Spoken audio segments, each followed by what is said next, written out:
milyonlarla adam məhv olsun, dağılsın, qırılsın, dünya onsuz da keçici bir yerdir.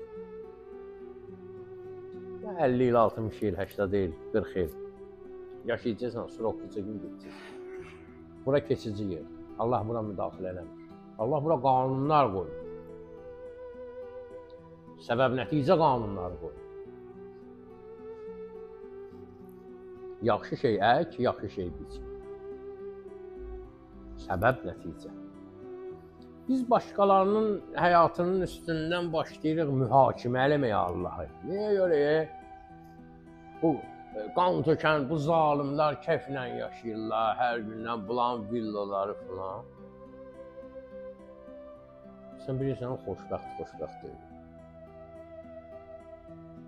Xoşbəxtlik başqa şeydir.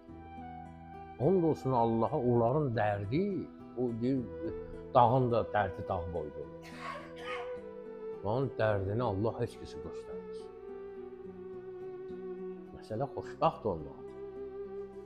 Səndə yoxdur deyə, elə bizən xoşbəxtlik o villadadır, maşındadır. Ona görə baxırsan o xoşbəxt. Oradan xoşbəxt. Dilləndir, elə dərdlərini danışdırar sənə ki, deyərsən, Allah, mən şükür deyəm sənə. Budur məsələ.